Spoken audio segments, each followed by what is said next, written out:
sunny and increasingly warm during the next few days. Now, we've got low pressure clearing to the east. That low pressure brought us some unsettled weather over the weekend, cool conditions as well. It continues to bring heavy showers overnight to eastern parts of the country, some thunderstorms and some persistent rain. But further west, largely clear and certainly more widely clear by dawn. Under those clear skies, a fresh start to the day on Tuesday, temperatures ranging between 8 and 13 Celsius. But plenty of sunshine around first thing, certainly across central parts of the UK. Start off with barely a cloud in the sky through the Midlands and central southern England. Either side of that, there will be some patchy cloud into West Wales, southwest England, and some showers running down the North Sea coast into East Anglia. Thicker cloud awaits across parts of western Northern Ireland, and that cloud also starting to drift into the Western Isles. Some patchy cloud into the north of Scotland, otherwise Scotland's largely cloud-free. Plenty of sunshine, and that sunshine causing temperatures to rise quickly through the morning. But there will be further showers into eastern England. They tend to fade away by early afternoon. Still some cloud here and thicker cloud across Northern Ireland and western Scotland. A few spots of rain associated with this. High teens in the northwest, where we've got the sunshine elsewhere. Low 20s to mid 20s fairly widely. And then we start Wednesday with plenty of sunshine once again towards the southeast, thicker cloud towards the northwest, some outbreaks of rain, mostly light and patchy for western and northern Scotland as well as Northern Ireland. And that tends to fizzle away later in the day as higher pressure builds, and that higher pressure is going to lead to widespread sunny skies on Thursday and Friday, and that means widespread hot air returning. Expect a warm front, moving from the kitchen right through to the rest of the house. Boxed Boilers, sponsors of weather on GB News. Imagine having an extra £1,000 to spend each week for an entire year. £54,321 in tax-free cash could be yours. Cash to spend however you like. £54,321 in cash could be landing in your bank account this year. For another chance to win £54,321 cash, text cash to 63225. One entry costs £2.50 plus one standard network rate message. Or text bonus to 63225. 5 entries cost £5 plus one standard network rate message. Go to gbnews.com/win. Entries start at £2.50. Call 0903 686 3232. Calls cost £2.50 plus your network access charge. Or post your name and number to GB14 PO Box 8690 Derby DE1 9TT. UK only. Entrance must be 18 or over. Lines close at 4 p.m. on the 1st of August. Please check the closing time if listening or watching on demand. Mornings don't have to be tiresome, especially if you have the right company. Wake up to news as it happens, opinion and debate, and of course, a little bit of entertainment too. Because when the kettle's on, we're on. That's Breakfast on GB News, a show worth waking up for. Every morning from 6 a.m. Only on the People's Channel, Britain's news channel. We'll spread the news, you spread the word. From the school run to the home run, watch a new show for all of Britain. He can say whatever he wants. A straight-talking show where all voices are heard. And, you know, when are we going to stop talking about smashing the gangs and actually do it? With the stories that matter from every part of our country. There's a bit of a crash landing there for your Chancellor. Bold, fearless and standing up for you. That's me, Martin Daubney, 3 p.m. till 6 p.m, weekdays, here only on GB News. The People's Channel, Britain's news channel. Westminster's full of talk, but out here, it's the real world. Am I allowed to talk now? No, that's it. This is where it matters, real people and real lives. That's what politics is all about. In fact, has Trump made a good start? No. Straight answers, no spin, and just a couple of pints. How many fingers have I ever got up? About 10. So join me for Lee Anderson's Real World every Friday at 7 p.m, only on GB News. The People's Channel, Britain's news channel. You want to know what's really going on in the corridors of power? Labour don't know what to do with you half the time, and that makes you quite lethal in the chamber. Get behind the headlines with Chopper's Political Podcast. Join me, Christopher Hope, as I sit down with the great and the good of British politics. We'll see where this ruling takes us. These are the stories shaping our nation. Chopper's Political Podcast, available now on all platforms. Listen in and stay ahead.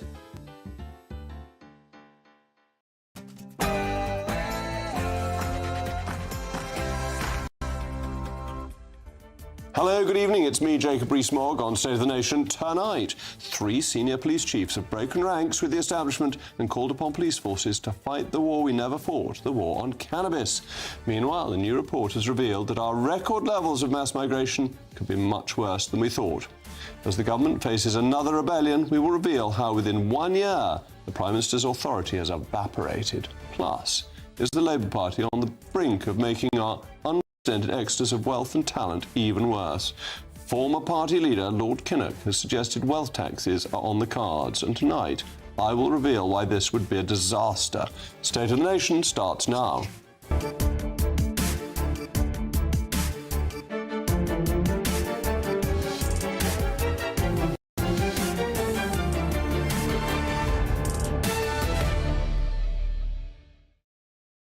I'll also be joined by my most intellectual panel, the former Conservative Cabinet Minister Sir John Redwood and the former Labour MP Stephen Pound. As always, I want to know your views. mailmog@gbnews.com. But now it's your favourite time of the day, the News Bulletin with Sam Francis.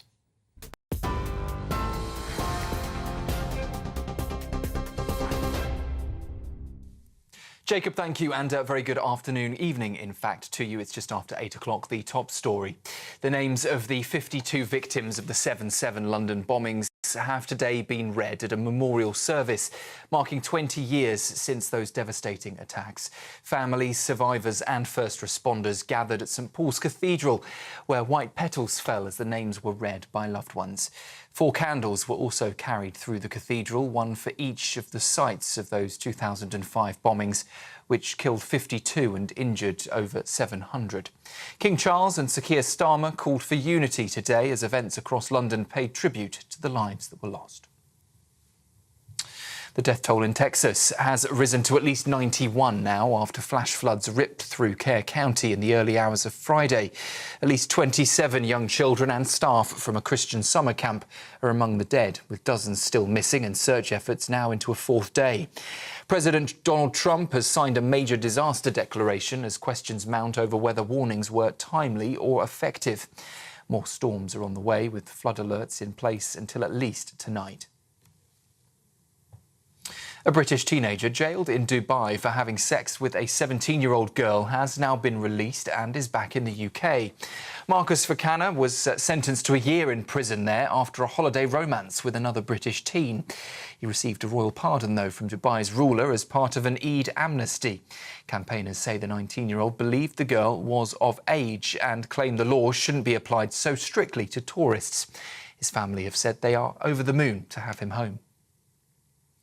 And Donald Trump has reignited tonight a global trade tension, slapping 25% tariffs on imports from Japan and South Korea. They're set to start on the 1st of August. That move ends a 90-day pause on tariff plans and revises Trump's hardline stance, accusing both countries of unfair trade practices. Now the US president is turning his attention to the BRICS alliance, warning that any country supporting the bloc will face an extra 10% tariff, with, he says, no exceptions. BRICS leaders, though, say the surge in tariffs threatens global trade, but Trump insists it's about protecting American interests. That's the news on GB News. I'll be back in around an hour's time. Now, though, it's over to Jacob.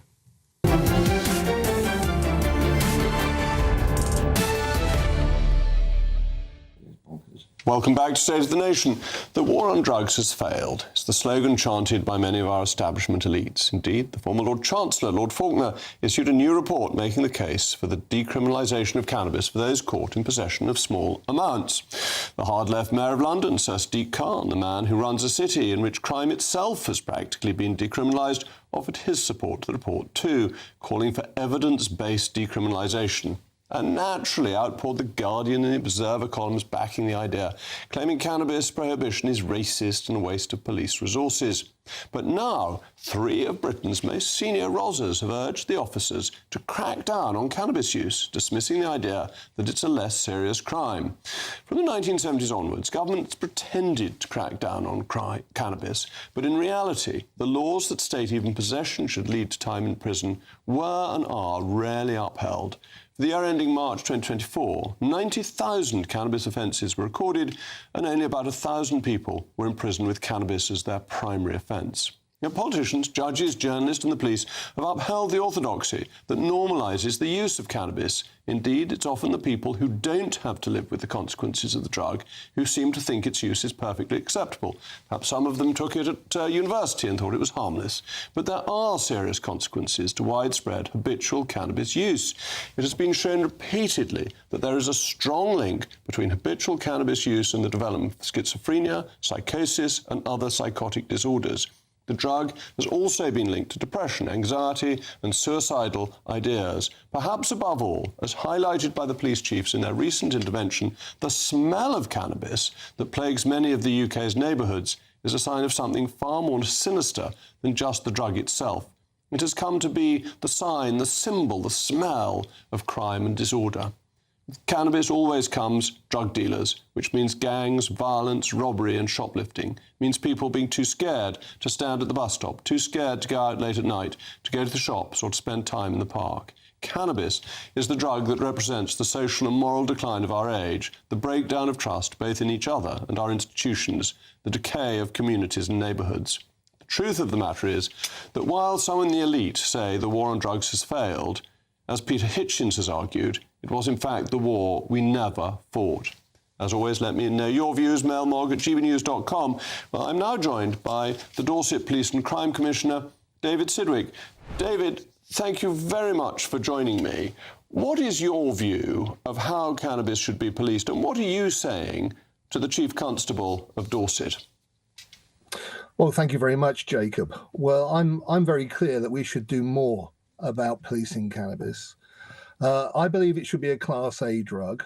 And in fact, there was a letter to the policing minister signed by 14 police and crime commissioners saying exactly that. My direction, if you like, my strategic direction on behalf of the people of Dorset is that we should reduce the harm of addiction in our society, the violence that we see, the antisocial behaviour, and that's the message to the Chief Constable. And so I'm very clear. I welcome what these three police officers have now said. Not all chief constables think the same, thank goodness. And my chief also is of the same opinion. And you were very right with virtually everything you said. But what we also know, and one of the reasons for the letter, is that since 2016, there has been a wealth of data, medical data, actually showing that this drug, cannabis, I'm talking about THC, has been shown to have more insidious long-term chronic issues. We know it is passed on in both the sperm and the egg, for example. We know that it's associated with more birth defects than thalidomide. It has over 20 cancers associated with it. But all that has come to the fore since 2016, which is why I'm asking that the policing minister asks the Advisory Council on the Misuse of Drugs to look at it again in the light of all this new data. Well, that's what I think is so important, that I think a lot of people in positions of influence may have experimented with cannabis at university, think it's a pretty harmless thing, or thinking it's about a free and easy lifestyle and not being told what to do by the government. But it's the new information that's come to light on the serious mental and physical health effects that this drug is actually very dangerous, and a lot of crime is caused by addiction to it and by the trade in it. Well, look, part of the issue around the addiction to it is we're not getting enough funding to actually address that addiction. We've got over 14,000 children and young people addicted to drugs in this country. And the largest number is cannabis. 87% of it is cannabis. We need more funding in order to address that. The other thing also is cannabis is the entry portal. It used to be that it was cannabis alone. Now it's vapes, some of which are contaminated. But then, obviously, the first thing a child asks their dealer isn't for heroin. It's for something more innocuous, and it usually starts with cannabis. And that's the issue, is that this is the entry, and it leads you to all those issues. We saw a terrible, terrible incident on the streets of London recently, where a young schoolboy was brutally murdered by somebody in a psychotic induced by cannabis. So you've got everything from violence, ASB, and the individual harm to yourself and possibly your offspring. OK, do you think society can cope with 19 and 20-year-olds at university being arrested for possession of cannabis and finding that they get time inside for it? Because without doing that, without enforcing the law, do you think really the law will be effective? Well, look, we enforce the law in lots of different ways with lots of different sanctions. So what I would do is what the previous government was looking at. They were looking at a white paper called Tougher Consequences. And that had a range of sanctions for somebody caught in possession.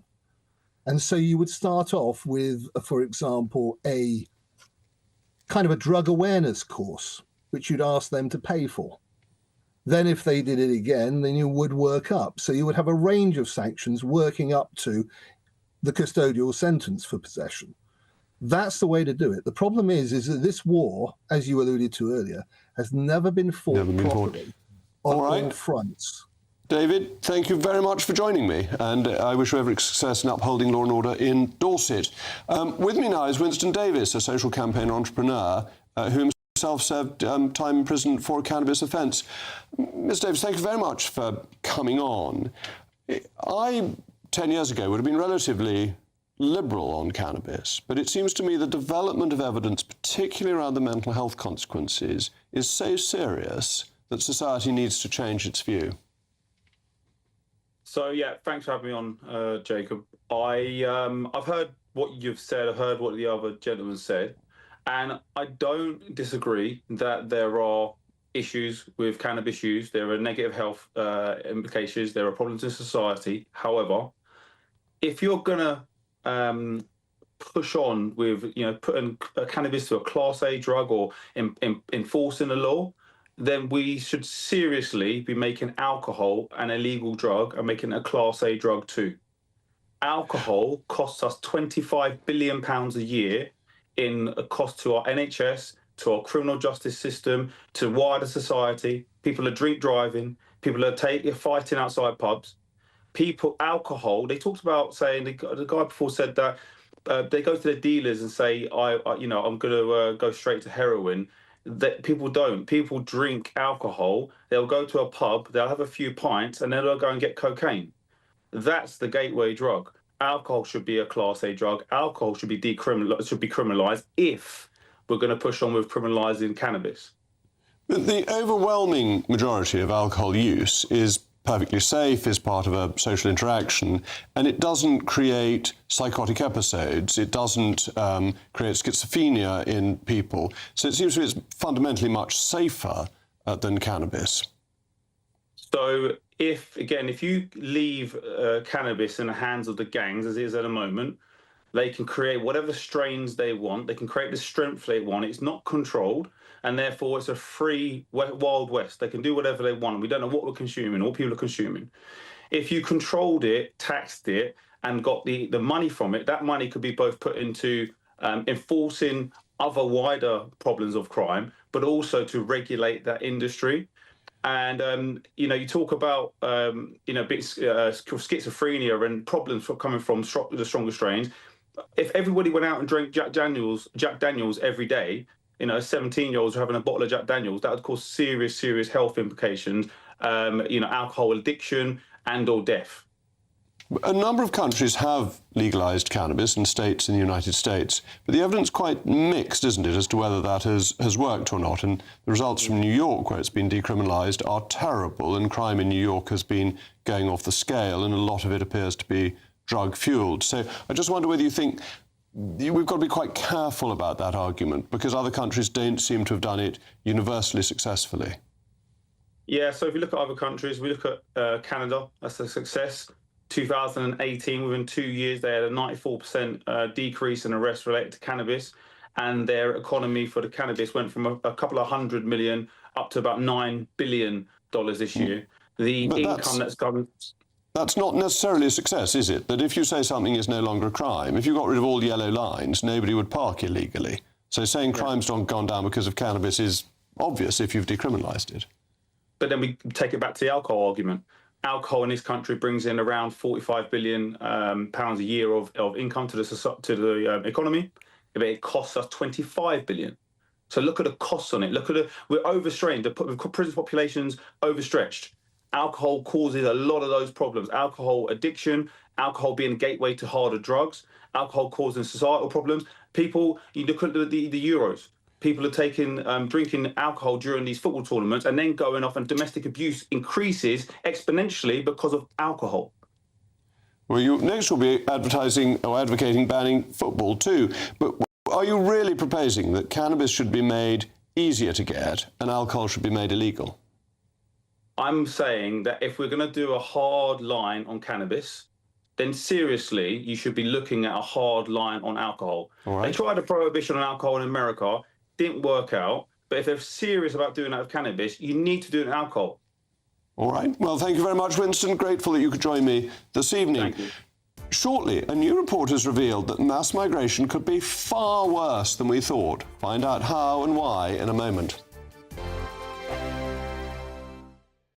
It's Patrick Christie's Tonight, and here we do things differently. It's explaining the absolute madness of this, doesn't it? It's explosive. I mean, this is very good. It's lively. 850. Your government sat there, Sean, and it did nothing. It's controversial. And the Middle East has been in turmoil since before I was born. It's everything you need to kickstart your evening. Everyone's had their Weetabix tonight. I love to see it. That's Patrick Christie's Tonight, weeknights from 9 p.m.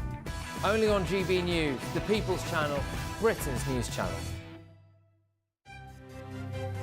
GB News Breakfast, every day from 6 a.m. What stresses you out the most?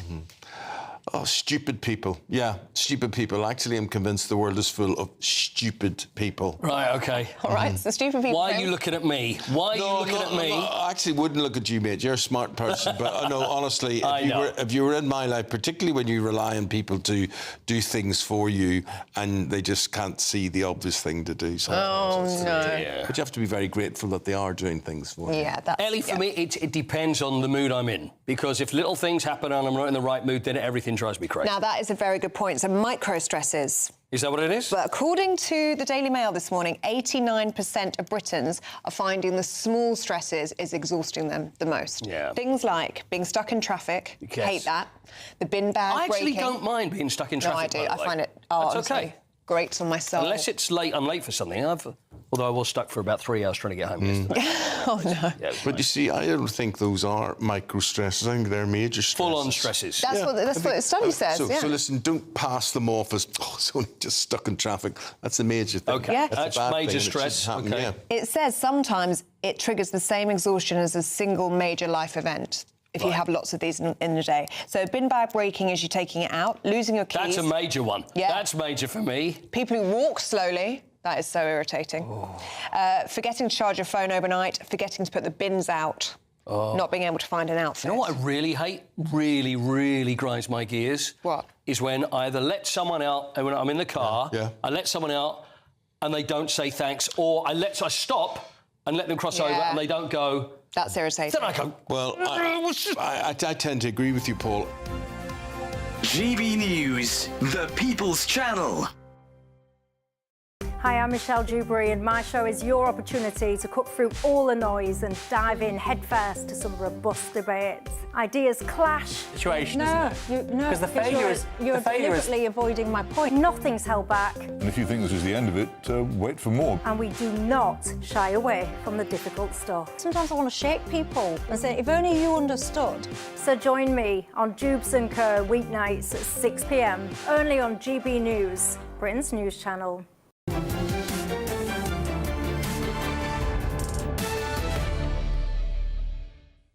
You'll be familiar with illegal migrants entering the country via small boats cross-channel. More than 20,000 have done so this year alone. However, a new and really very important report from the Public Accounts Committee has revealed that the Home Office does not have a clue how many foreign visa holders leave the country when they are supposed to. In other words, there could be tens, possibly hundreds of thousands of people here illegally that we just don't know about. Well, my panel is with me, the former Conservative Cabinet Minister, Sir John Redwood, and the former Labour MP, Stephen Pound. John, let me come to you first. I'm actually very pleased the PAC has come out with this. It seemed to me to be the obvious flaw in our immigration statistics. It turns out that we check by asking the airlines who's left, but we haven't asked the airlines since 2020. So we've got 5 years of having no idea whether people have actually left the country. Well, indeed, and then we have passenger surveys, and why would they tell the truth if they're breaking the law? So, no, it's been worse than useless. Some of us have been saying for several years that there are far more migrants coming into this country. A lot of them come in legally for a short term, for a specific purpose on a visa, and as you say, they just blend into the community and they stay here. And we can see the pressure on housing, we can see it on public services, we can see it on our utilities, all our infrastructure. It is very obvious we don't have enough of any of these things in this country. And if you're inviting in legally 2/3 a year, and there's another few 100,000 coming in illegally or staying here, then no wonder we're finding that we just can't make things go round. And Stephen, this isn't particularly part of a political point because it's been going on whilst we're in office, continues whilst you're in office, goes back really quite a long time since we last had exit controls in this country. I'm slightly worried about the people who are here illegally because they are the ones who are most likely to be exploited by bad actors, that they have no ability to use any of the things that would protect them. Why? Because it's then discovered that they're here illegally. If you come over on a small boat, you are into the system. You'll probably get asylum in the end, but you are into the system. If you're one of these people, you're probably working for less than the minimum wage, you're probably living in pretty poor housing. The left should be very concerned about these numbers. Well, you've just done a very in-depth interview about the problem with cannabis. I mean, who do you think operates these cannabis farms? You know, who do you think the people are? Every time there's a big raid on one of these, what do? You scoop up very often Vietnamese people who are being completely exploited. I think the problem, back in, you know, I think about 1904, up until then, we had no immigration control whatsoever. People just come in and go out. We are now faced with the fact, and it's going to be a very, very unpalatable thing to recognise, we have to have ID cards. We have to have some idea of who's in this country, and I'm afraid to say we have to actually start going into places, into warehouses, into shops, into restaurants, and asking people to identify themselves. Now, that goes against the grain of what most of us would like to think is liberal Britain. But it's not about having new cards. I mean, they're meant to come here with passports, so you control it through the passports, and they're meant to have a national insurance number if they're working, and it seems that we can't even run a national insurance number. So how do you think we'd run ID cards any better? Well, I think we can run that. I mean, nobody fakes national insurance numbers. Everybody knows their national insurance number. No, but there are more issued than there are people allegedly in the country. The thing shows that the officials are unable to run a control system in the way the British public wants. The word you've just used absolutely sums it up. Allegedly. We simply don't know. And that is the problem. Now, we could use the data we have from Social Security, and which we don't at the moment. We don't cross-reference it. We should start having some sort of export control. We should have ideas of the people who are going out of the country. Why on earth we don't do it? We have... well, the Americans follow up. You're allowed in for a certain length of time. You stay when you're leaving, and they check you there. Everybody's talking about the joys of AI, how wonderful it is. It can take away the drudgery of this awful form filling. Why don't we actually use AI to actually see who's coming in and who's coming out? We're talking at the moment about a one-in, one-out agreement with France. I think we should have a one-in, who's out thing in this country. What's the point of a one-in, one-out as well? We need to make a very major reduction in total numbers, to make that work, this is pie in the sky, one-in, one-out. No, to make one-in, one-out work, you'd have some idea of who the one is in and who the one is out. And that's what we don't have at the moment. We have no clue. ID cards don't help, because if you're working in a sweatshop and you're being paid in cash because nobody's going to put you on the national insurance, nobody's going to know you're here. Anyway, we just need to have the controls when people arrive and leave. And I've never thought you should put burdens on the British people because the British state has failed. The British state has failed to secure our borders. It needs to start securing our borders, and then we don't need ID cards. Exactly right. And you can also have phony ID cards. There will be a big market in selling people ID cards. That's one thing we can. I mean, you can actually deal with that. But look, I mean, I don't know what it's like in your constituency, but in my constituency, frequently, people would actually, particularly in food preparation, there would be actual raids where people from immigration would come in and say, who are you? They'd shut the doors, put a ring around it, come in, and over again, they found 20, 30, 40% of the people working there had no right to be there. Well, why don't we do more of that? Because I couldn't agree more. Because if give the police some resources, they can do a bit more of it. But look what they're doing in America, the ICE, the Immigration Control. Now, they're actually tracking people back from 20 or 30 years ago. I think they've gone too far over the top on that, to be perfectly honest. However, that you can do it if you've got the will and you've got the resources. But we have to take the unpalatable fact that in this country, country, the idea of complete liberal freedom, I'm afraid, has actually been subsumed into this tidal wave of immigration. Well, we've even got it in the mess around the hotels. I mean, there are lots of delivery bikes there, and these people who are not meant to be working have obviously got jobs, and they're off on it's a the selling delivery point. bikes. It's a point that people will go to Calais and Dieppe and say, come over here and you get a line bike and you can put around doing your delivery of food. We've got to stop it. But I didn't notice that Donald Trump, who reduced illegal migration by 91% in April across the Mexican border, introduced ID cards.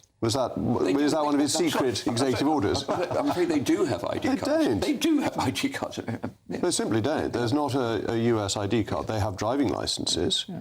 But they don't have ID cards. But they use passports at the border. When I used to go on business to America, I had to show my passport. I had to say where I was staying, how long I was going to stay, and what I was doing there, and they would then follow up if you didn't stick to the rules. And you also had to say that you weren't intending to kill the president. I did indeed. I'm glad you weren't. You have to have some photographic identity in the United States. Now, frequently it is a driving license. It doesn't have to be a driving license, but you do have to have photographic identity to buy a drink, to actually...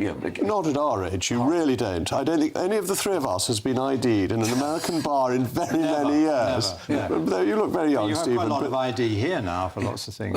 John, everyone, your wallet, my wallet, all up, we've probably got 4 or 5 ID cards. It's a membership card. No member of the state has the right to stop us when we're going about our business lawfully and say, prove who you are. No member of the state has the right to sit back and let this country be completely... That's why we've got to control our borders, and that means checking people out. Well, I think it's the obvious place to control. Yes. They all have to come in, and we can see them coming in. Yeah, but you see, I mean, the Northern Irish border is 302 miles, and nobody knows where it is. Borders are very, very difficult to enforce. You can actually enforce at airports and seaports. Yeah, but most people don't walk across muddy fields in Ireland. They come in through Gatwick, or they come in through the port of Dover. They often come in on a government vessel, for goodness sake. But we're doing the easy bit badly. Yeah. Well, we're not doing it, actually, are we? Anyway, thank you to my panel. In a moment, the government is facing yet another backbench rebellion. We will reveal how this potentially strong administration, with a majority of 172, became impotent.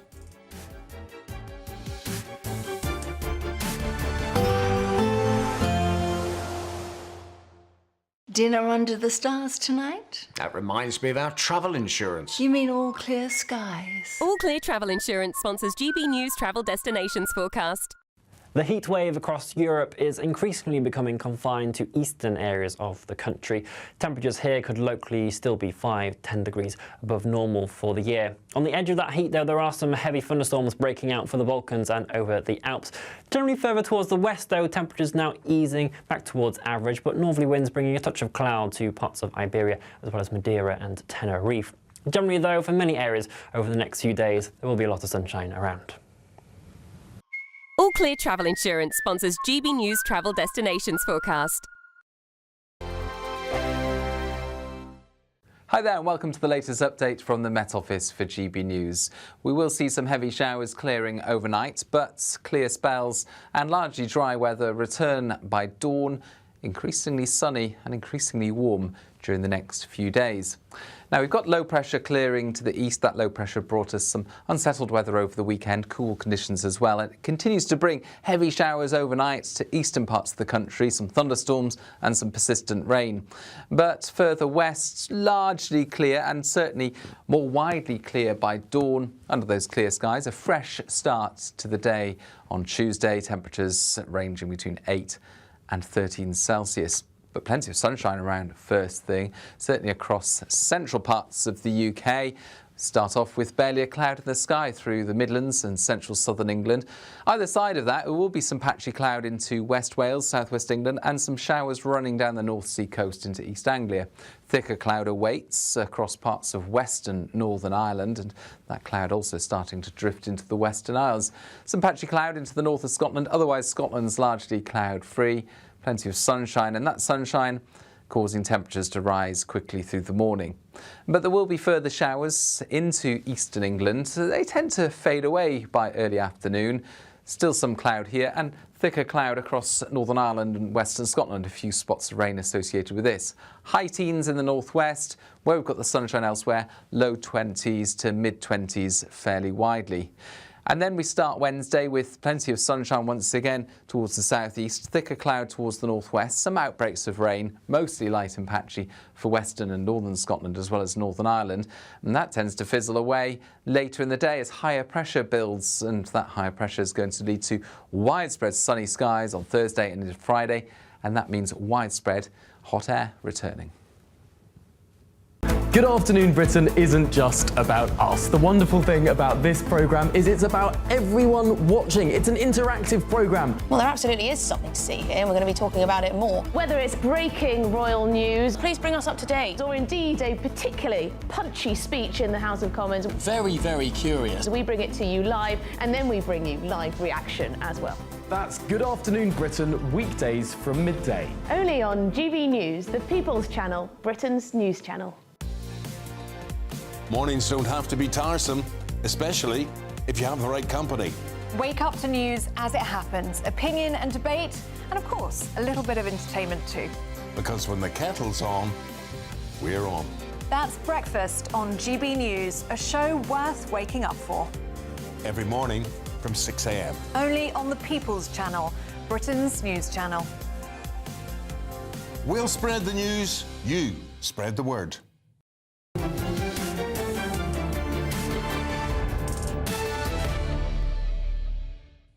Well, it's a year since this moment.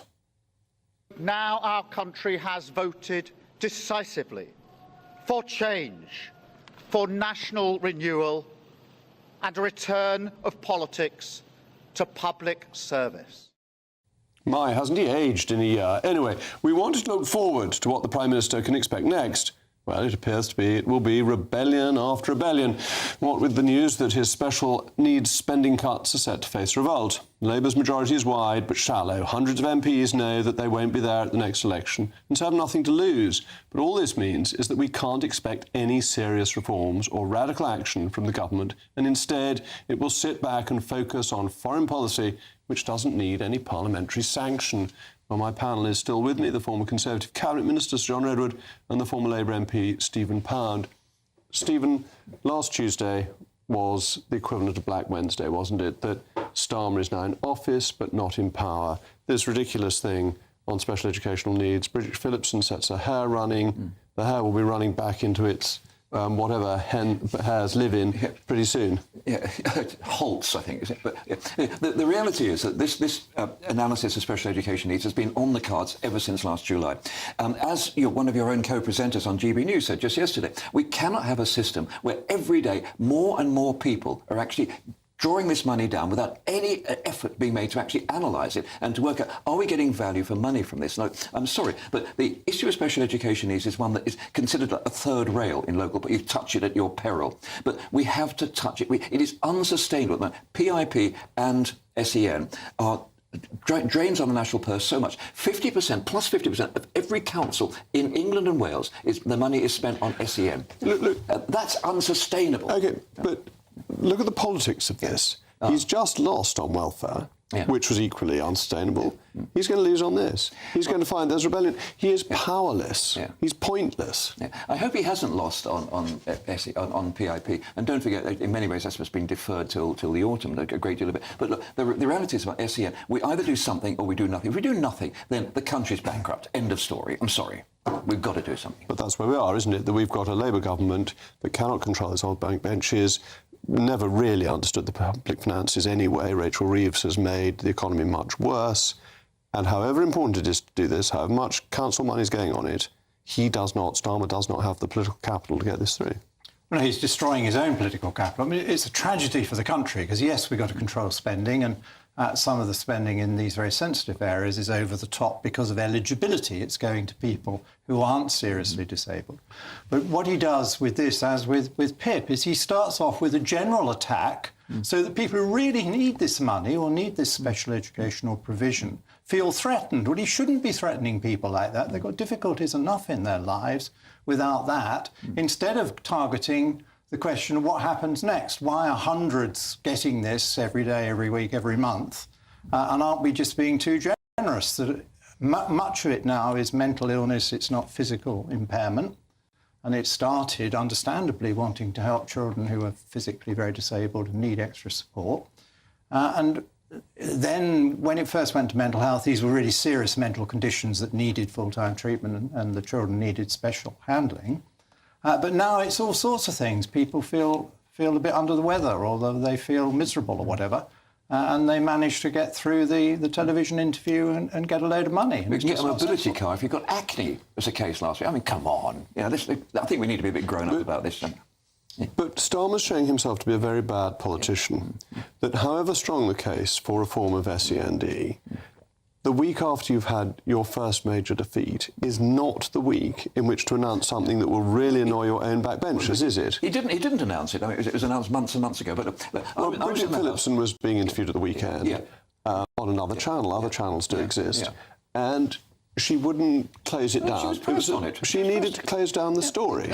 You can't close that. What she said was, we got an Undertaker review at the present time. We're not reporting it. But look, I was in the House when Tony Blair made the case for the war in Iraq. I happen to think he was wrong. But I have to say, at the time, he took on that House of Commons. He took on his own people. He took on both sides of the chamber. And by sheer force of argument, he actually won the vote on the day. Now, maybe it was wrong. I think, in retrospect, he probably was wrong. But on the other hand, that force of argument, that force of power, is something which you tend not to see nowadays. And I think one of the difficulties that Keir Starmer has, he's brilliant on the world stage, absolutely brilliant. No, he's not. I think he's got three. Gives everything away all the time, Steve. I'm going to say. What are you talking about? He's done no statesman. He's done the deal with India that you lot couldn't do. He's done a deal. He's actually reduced the tariff in America. He took our deal and finished it off. And so he's done pretty damn well. He surrendered to Mauritius. To the might of Mauritius, he surrendered. Money to Mauritius. He's actually made giving away powers of self-government to the EU with nothing back for it is complete disaster. He's ensured that Gibraltar remains British for all time. Not really.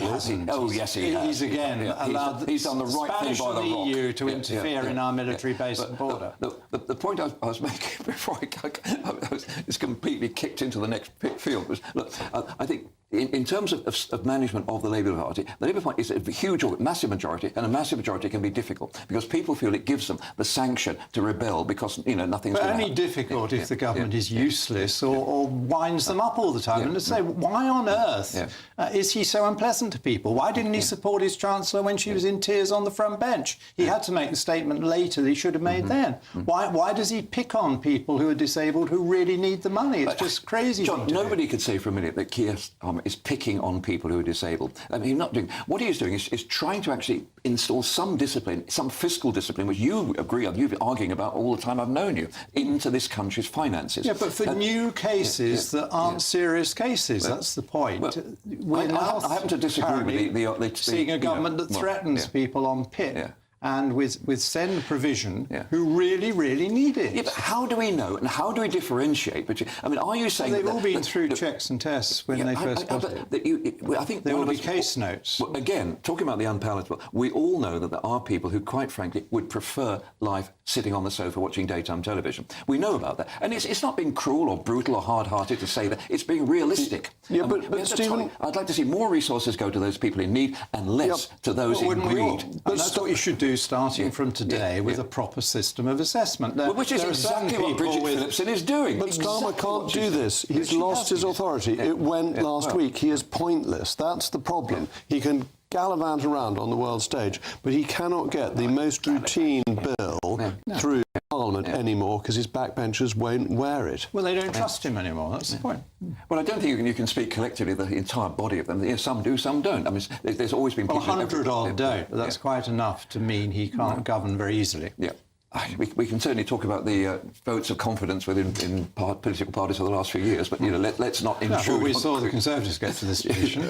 We've seen it take a few years longer to get. We've seen it all too often in the Conservative Party. I fear. Well, thank you very much to my panel. More pugnacious than normal. Normally, it's my most intellectual panel, but today they were competing with Kelvin and Michael. Anyway, in a moment, I'll be speaking to Tony Blair's former political secretary, John McTernan, and the Shadow Business Secretary, Andrew Griffith, about Labour's potential new plan to grow the economy through wealth taxes, which will bankrupt us all.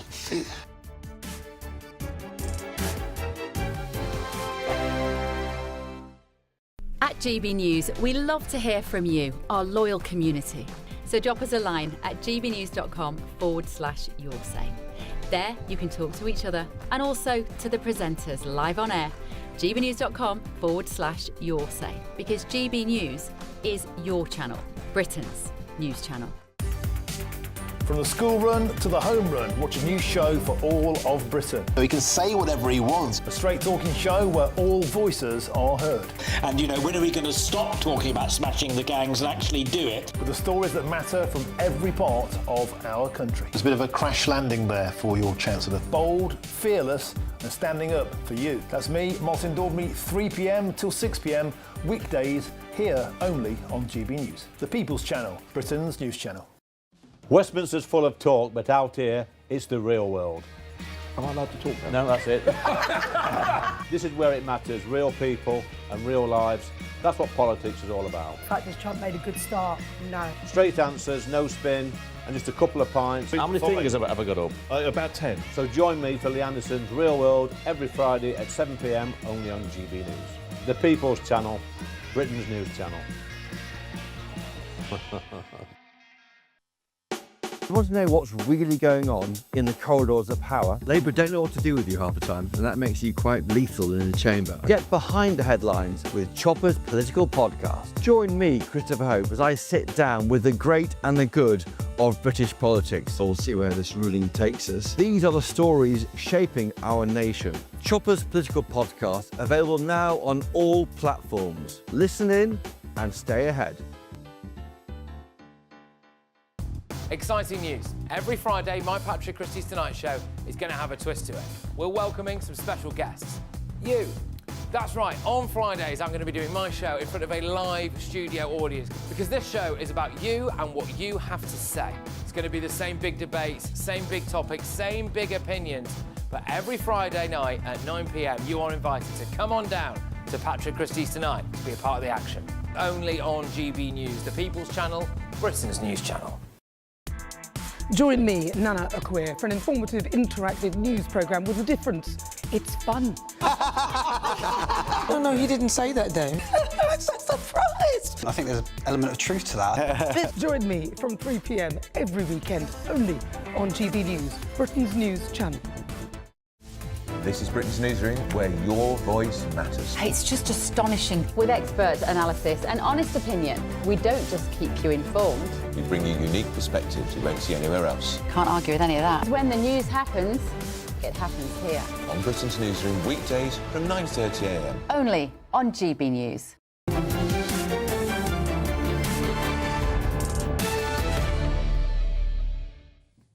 Over the weekend, it was this doom-ridden graph that revealed the extent to which the government has decimated our economy. While countries like the United Arab Emirates and the US are attracting thousands of millionaires, the United Kingdom is scaring them off. A projected 16,000 are set to leave. And you may think the government would attempt to turn this round by making the UK a more attractive place to live. But it was the former Labour leader, Lord Kinnock, who said yesterday that the party was considering implementing wealth taxes. Well, I'm joined now by former Political Secretary to Sir Tony Blair, John McTernan. John, it's a pleasure to have you on the programme again. Wealth taxes have been tried in other countries. They just get wealthy people to leave, don't they? It depends what tax you're using, and it depends what wealth you're taxing. A lot of the wealth in the UK is in domestic property. I think that property is undertaxed at the moment, and I could imagine a wealth tax that did actually generate some revenue for local government, for social care, stabilise those services, and could also stabilise the health service. So there's more than one way to approach the issue of where's the wealth and how can we tax it. Well, you say that our property is undertaxed, but haven't we got the highest property taxes in the G7?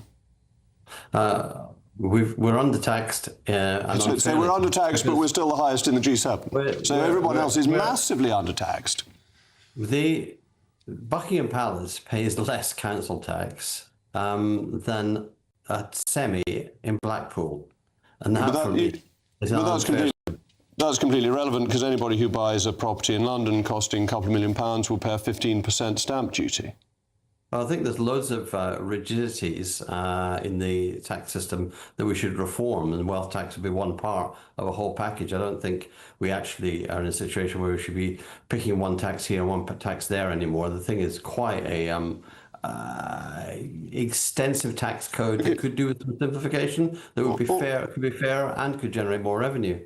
Let's focus on capital taxes, because there seems to me there is difficulty with capital taxes in that they don't have a cash flow associated with them. So when you pay stamp duty, there is a transaction, there is cash available. When you have a charge on people's assets, they don't actually have the cash to get it, and they've got to get the cash from taxed income. That's extremely difficult for most people, unless they're not just millionaires, but billionaires. Yeah, but we're looking at a situation where we're trying to find a fair way to raise the revenue required for public services, and taxing capital and balancing the tax on capital compared to the tax on labour is a fair way to move forward. But is it? Because capital gains tax and death duties both try to raise cash when there is some element of transaction. They have their difficulties because capital gains tax is essentially voluntary and death duties can be planned around, but at least there is something happening which makes cash available. With a wealth tax, where is the money coming from? Because you can't sell 2% of your house. No, but you can rent 2% of your house, can't you? If your house is under occupied, if you're a council tenant, you've got a bedroom tax, which is a pressure downwards on you to try to move you out of your property to a different, smaller property. If you're occupying, which a lot of people are in the private sector who are homeowners, then what if you're not? A little incentive to stay working a bit longer, or a little so are you basically? I'm delighted to hear this, because you're basically saying I'm exempt because I've got 6 children and therefore my house is fully occupied. Indeed, probably be over-occupied on the council's judgment. On the days and nights that they're always around with you. But the thing about kids, as you must know, is that they're constantly growing older, and eventually they leave you, and then you'll have a choice about the size of house you have and the location of the house. Well, are you, is Neil Kinnock proposing a wealth tax of this kind, that you'll pay only if you're not using your bedrooms, and if you take in a lodger, you'll get a discount?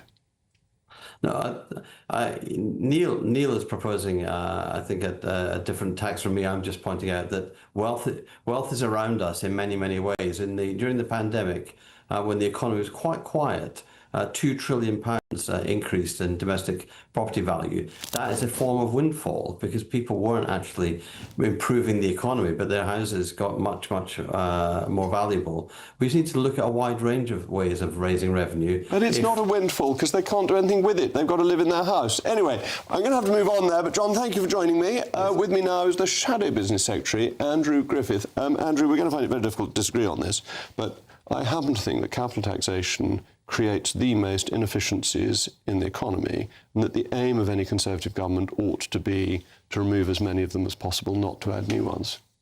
Look, absolutely right. I agree, Jacob, we're probably not going to disagree, but it's just depressing. The lack of understanding from this government. I mean, they genuinely believe there's a magic money tree. It is insane when people are voting with their feet. Some of the people that pay... We have a hugely progressive tax system in this country. The top 1% pay fully 30% of all income tax. Imagine a system that's so precarious as that if that top 1% leave, as we're seeing day by day more evidence mounting that they are, that everybody else is going to have to pay more to make good that 30% hole in income tax. You're right on capital taxes.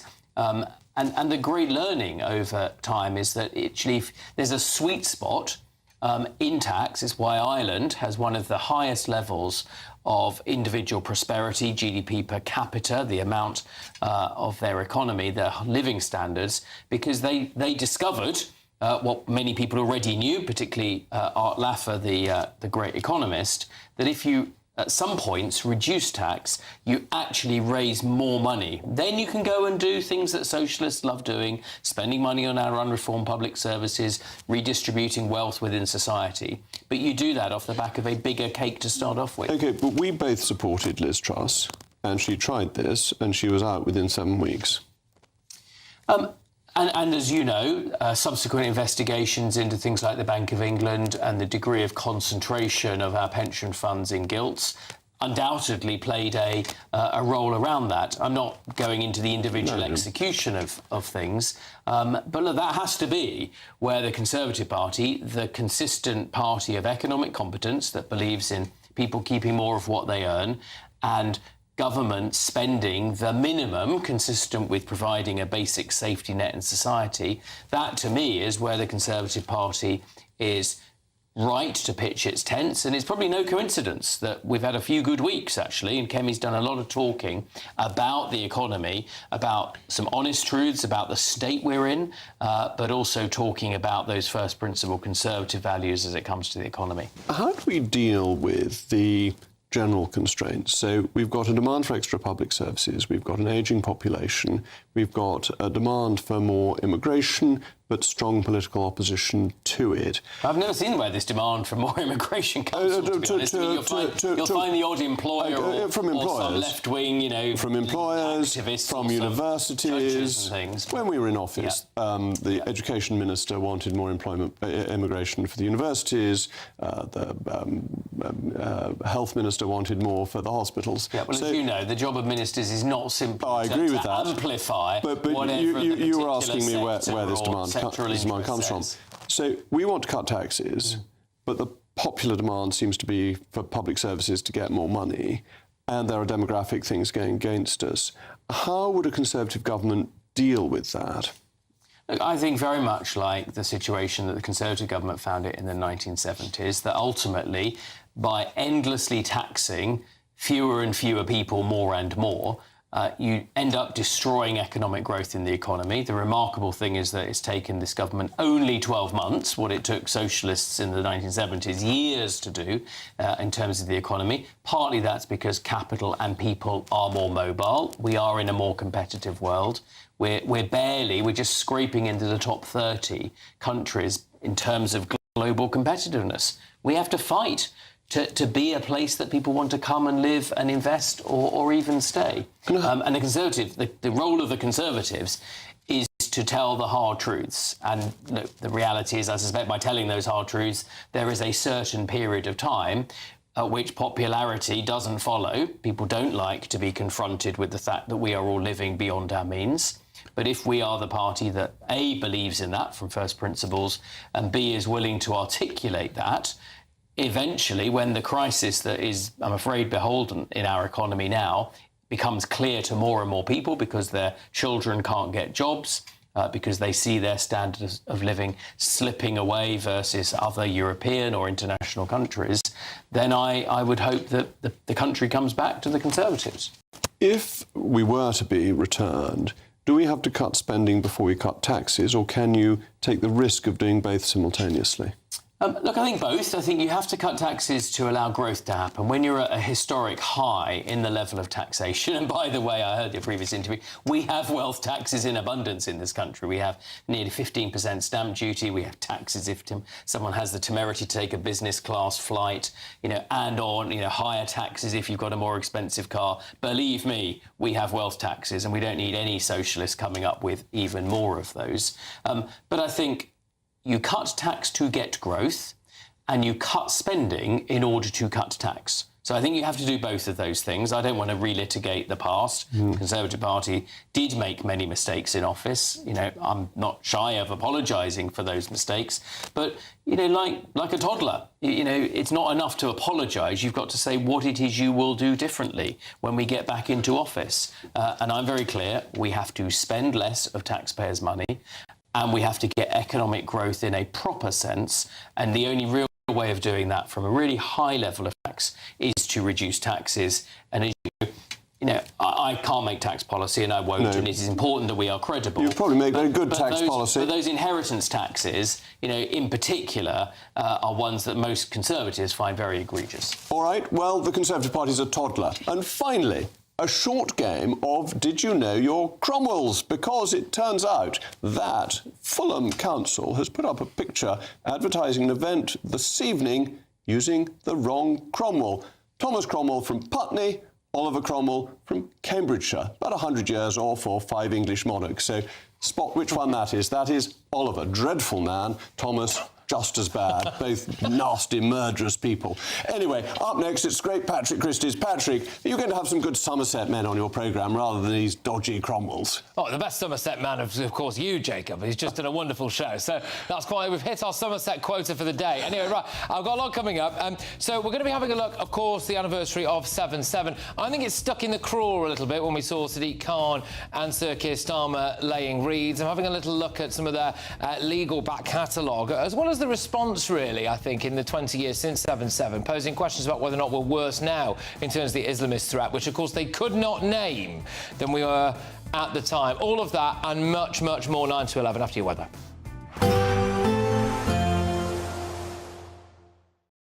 Expect a warm front, moving from the kitchen right through to the rest of the house. Boxed Boilers, sponsors of weather on GB News. Hi there and welcome to the latest update from the Met Office for GB News. We will see some heavy showers clearing overnight, but clear spells and largely dry weather return by dawn, increasingly sunny and increasingly warm during the next few days. Now, we've got low pressure clearing to the east. That low pressure brought us some unsettled weather over the weekend, cool conditions as well. It continues to bring heavy showers overnight to eastern parts of the country, some thunderstorms and some persistent rain. But further west, largely clear and certainly more widely clear by dawn. Under those clear skies, a fresh start to the day on Tuesday, temperatures ranging between 8 and 13 Celsius. But plenty of sunshine around first thing, certainly across central parts of the UK. Start off with barely a cloud in the sky through the Midlands and central southern England. Either side of that, there will be some patchy cloud into West Wales, southwest England, and some showers running down the North Sea coast into East Anglia. Thicker cloud awaits across parts of western Northern Ireland, and that cloud also starting to drift into the Western Isles. Some patchy cloud into the north of Scotland, otherwise Scotland's largely cloud-free. Plenty of sunshine, and that sunshine causing temperatures to rise quickly through the morning. But there will be further showers into eastern England. They tend to fade away by early afternoon. Still some cloud here and thicker cloud across Northern Ireland and western Scotland. A few spots of rain associated with this. High teens in the northwest, where we've got the sunshine elsewhere, low 20s to mid-20s fairly widely. And then we start Wednesday with plenty of sunshine once again towards the southeast, thicker cloud towards the northwest, some outbreaks of rain, mostly light and patchy for western and northern Scotland as well as Northern Ireland.